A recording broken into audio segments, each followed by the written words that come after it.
أهلا بيكم. النهاردة هنتكلم في موضوع مهم جدا وبقى جزء من حياتنا اليومية، وهو عالم الأمن السيبراني. الموضوع ممكن يبان معقد شوية، بس عشان نبسطه هنقسمه لثلاث أجزاء رئيسية. هنتكلم الأول عن التهديدات، وبعدين إزاي ندافع عن نفسنا، وأخيرا إيه دور القانون في كل ده. وده يمكن أهم سؤال في عالم حرفياً بقى قايم على البيانات. إيه اللي بيحمي حياتنا الرقمية بجد؟ الحقيقة إن ده مش مجرد سؤال تقني للخبراء، لأ، ده سؤال بيمس كل واحد فينا. كل حاجة بنعملها أونلاين بتسيب وراها أثر. عشان كده فكرة إننا نحمي بصمتنا الرقمية دي خلاص ما بقتش رفاهية أو اختيار، دي بقت ضرورة ملحة.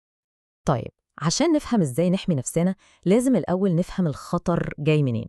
خلينا ندخل على الجزء الأول ونشوف ساحة المعركة الرقمية دي شكلها إيه بالظبط، وإيه هي الأسلحة اللي في إيد المهاجمين. الهجمات دي ليها أشكال وألوان كتيرة جداً. يعني مثلاً في التصيد الاحتيالي اللي هو بيحاول يخدمك عشان تديله بياناتك بنفسك، وفي برامج الفدية ودي كارثة تانية بتقفل كل ملفاتك وتطلب فلوس، وفي هجمات حج الخدمة اللي ممكن توقع مواقع كاملة. الصورة اللي قدامنا دي بتوخص أشهر وأخطر 8 أنواع من الهجمات دي اللي بنشوفها وبنسمع عنها تقريباً كل يوم. وعشان نستوعب خطورة الموضوع بجد خلينا ناخد برامج الفدية دي كمثال. تخيل معايا كده لثانية، تصحى الصبح تلاقي كل ملفاتك على الكمبيوتر، صورك، شغلك، كل حاجة فجأة اتشفرت ومقفولة بقفل. والحل الوحيد عشان ترجعها هو إنك تدفع فدية لحد أنت متعرفوش. للأسف ده مش سيناريو فيلم خيال علمي، ده واقع بيحصل كل يوم لشركات ضخمة ولأفراد عاديين. طيب الكلام ده بيحصل إزاي على أرض الواقع؟ خلينا نمسك هجمة واحدة منهم، يمكن أشهرهم وأكثرهم انتشاراً: التصيد الاحتيالي أو الفيشنج. تعالوا نفصصها ونشوف إزاي الخدعة دي بتتعمل خطوة بخطوة. الموضوع بصراحة بسيط لدرجة تخوف. كل اللي المهاجم محتاجه هو إنه يبعت إيميل أو رسالة شكلها عادي جدا، شكلها بريء، وفيها لينك. الضحية بمجرد ما تدوس على اللينك ده وتدخل بياناتها، يعني مثلا اليوزر نيم والباسورد، خلاص كده كل حاجة بقت في إيد المهاجم. وفي لحظات ممكن حساب بنكي يتفضى، أو إيميل شغل فيه أسرار يتسرق. الموضوع بيحصل في ثواني. وهنا بقى بنوصل للنقطة الأهم. تمام، عرفنا الخطر وعرفنا إنه كبير. نعمل إيه؟ إيه الحل؟ وإزاي ممكن الواحد يبتدي يدافع عن نفسه بطريقة منظمة وفعالة، مش مجرد ردود أفعال متأخرة وعشوائية؟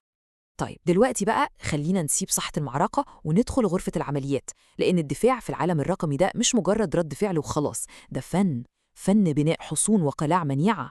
تعالوا نشوف إزاي نقدر نبني خطة الدفاع بتاعتنا. الأداة اللي قدامنا دي ممكن نعتبرها الخريطة بتاعتنا. دي اسمها مصفوفة استراتيجية الاستثمار في الأمن السيبراني. ببساطة دي بتساعد أي حد سواء كان فرد عادي أو شركة كبيرة إنه يعرف يبدأ منين، يحدد أولوياته، ويحط فلوسه ووقته في المكان الصح عشان يبني أقوى دفاع ممكن بأذكى طريقة. وعلشان نفهم الخريطة دي لازم نعرف نقراها. الموضوع بسيط، عندنا محورين. المحور اللي بالطول ده هو التكلفة أو الاستثمار، من حاجات بسيطة مش بتكلف كتير لحد حاجات ضخمة. والمحور اللي بالعرض هو النتيجة، هل هي نتيجة سريعة وبنشوفها فوراً ولا حاجة بتأثر على المدى الطويل؟ المعادلة الصعبة كلها هي إزاي نلاقي التوازن بين الأربع مربعات دول. وده بيوصلنا يمكن لأهم مربع في الخريطة كلها، وهو مربع المكاسب السريعة. المربع ده فيه الحاجات اللي استثمارها قليل بس نتيجتها سريعة وفورية. بنتكلم هنا عن حاجات زي إيه؟ زي المصادقة متعددة العوامل اللي هي الMFA، عارفينها؟ دي اللي بتبعت كود على الموبايل عشان تتأكد إنه فعلاً صاحب الحساب، أو استخدام برنامج يحفظ لك كل باسورداتك بشكل آمن. دي خطوات بسيطة جداً تكلفتها تكاد تكون صفر، بس بتعلي مستوى الأمان بشكل ضخم وفي وقتها. طيب هل الكلام ده نظري بس؟ لا طبعاً. فاكرين هجمة التصيد الاحتيالي اللي لسه متكلمين عليها؟ تعالوا نربط الكلام ده بالخريطة بتاعتنا ونشوف. أهو ده الحل العملي قدامنا. لو الضحية في مثالنا اللي فات كان بس مفعل خاصية المصادقة متعددة العوامل، حتى لو الهاكر سرق الباسورد كان هيلاقي خط دفاع تاني وما كانش هيعرف يدخل.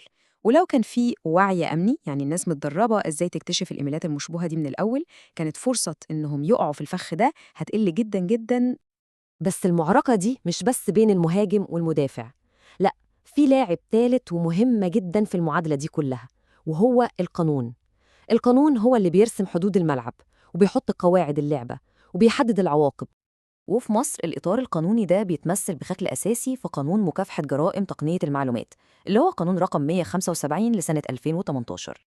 والقانون ده مش مجرد كلام على ورق، لأ، ده بيلمس حياتنا بشكل مباشر. هو اللي بينظم كل حاجة، أولها من البوست اللي بنكتبه على فيسبوك أو تويتر لحد العقوبات اللي بتطبق على اللي بيعمل هاكينج أو يسرق حساب حد. وكمان بيلزم الشركات إزاي تحافظ على بياناتنا. وده بيوضح لنا قد إيه الأمن السيبراني بقى جزء أساسي من المنظومة القانونية لأي دولة. في الآخر لو حبينا نلخص المشهد كله، فالأمن السيبراني هو سباق تسلح، سباق ما بيوقفش، سباق مستمر بين اللي بيحاول يخترق وبين اللي بيحاول يبني حصون ويحمي. والصورة دي بتلخص المعركة دي بالظبط. على الشمال عندنا أسلحة الهجوم، كل أنواع الهجمات اللي شفناها، وعلى اليمين عندنا أسلحة الدفاع، خريطة الدفاع بتاعتنا اللي بتساعدنا نختار السلاح المناسب في الوقت المناسب. ويمكن أهم حاجة نطلع بيها من كل ده إن في الأمن السيبراني الفوز مش للي بيجري أسرع وقت الهجوم، الفوز للي بيكون مستعد قبلها، للي بيمنع الهجمة من الأساس.